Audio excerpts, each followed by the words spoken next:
Just giving a brief overview, especially to the people who are a little new into this class. Any dam fracture, the first thing we do, close reduction and plaster of Paris application. Perfect. That is the first step. And close reduction basically means that we do not touch the fracture hematoma. Question number 7, explanation. I have drawn the table for you, but just understand that table, what I mean by that.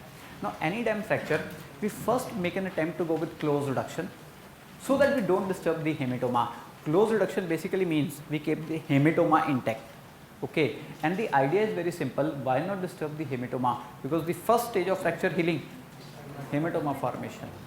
So, if you disturb it, healing will go down. So, first we try to go with close reduction plaster application, but at times a close reduction is not possible because some muscle is entrapped at the fracture site, some ligament is entrapped at the fracture site. So, then you are having no option, you have to go with this option, open reduction, internal fixation.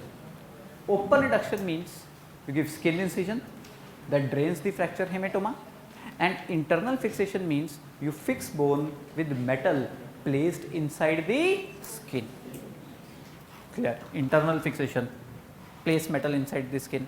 Open reduction, give the incision will drain the hematoma. Simple English words. So, that is the approach to any dam fracture. But then I have already told you that there are some special fractures,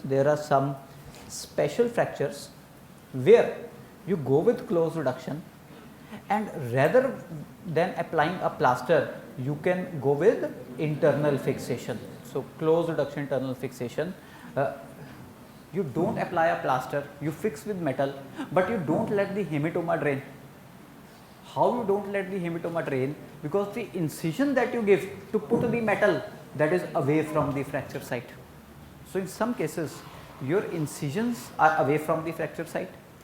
So, you put metal through some other incision, the hematoma is at some other site. Okay. And you know the classical example, you generally do this when you nail a long bone. Perfect. When you put screws in fracture neck of femur, and third thing, when you put K wire in fracture supracondylar humerus. Okay. So, these are three special situations when your skin incisions, they are away from the fracture site. So, your skin incisions do not drain the hematoma, but you still fix the fracture with metal inside the skin. So, you call it the treatment as close reduction, internal fixation. So, your goal is always to go with close reduction, may it be plaster application, may it be internal fixation. But wherever close reduction fails because of some intervening tissue, you will go to open reduction, internal fixation. So, that is how you treat any dam fracture in orthopedics, you know. And I have already told you, in fact time and again, that there is no exception to this principle. There is no exception to this principle except just one exception, that is fractures of necessity. Because I have told you that fractures of necessity, we take open reduction, internal fixation as the primary concept. Fracture of necessity are those fractures where first step of fixation, that has to be open reduction, internal fixation. That is the simple key. Okay.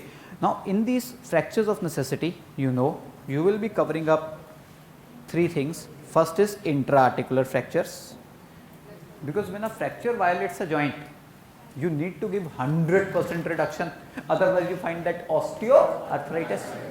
So, for 100% reduction, you go with open reduction.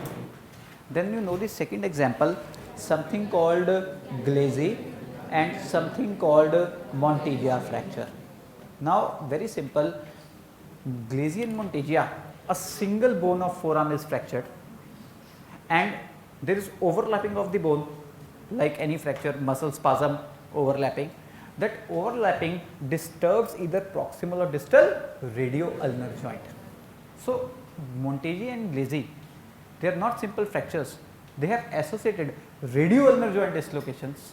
So, you treat the fracture, you treat the dislocation in one go. So, you go by open reduction, internal fixation.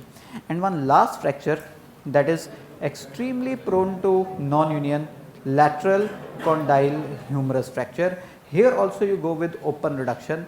The main reason why this fracture goes into non-union, because this is an intracapsular fracture, a fracture lying within the capsule. And when you have a fracture within the capsule, it is lined by synovial fluid, and you already know that synovial fluid inhibits callus formation. Excellent. So this fracture will go into non-union as well, because synovial fluid will inhibit the callus formation. But when you go with open reduction, the synovial fluid is drained, so the major inhibiting factor is gone. So here you go with open reduction, internal fixation. So that is how you treat any damn fracture in orthopedics.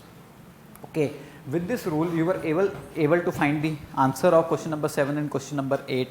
I don't think that was a problem. Question 7, which of the following needs open reduction, internal fixation? Olecranon fracture, because olecranon intra-articular fracture. You know, olecranon is a part of elbow joint. Elbow joint is between trochlea and olecranon, intra-articular fracture. And question number 7, which of the following question number 8, which of the following is a fracture of necessity? Lateral condyle humerus, because you again know that lateral condyle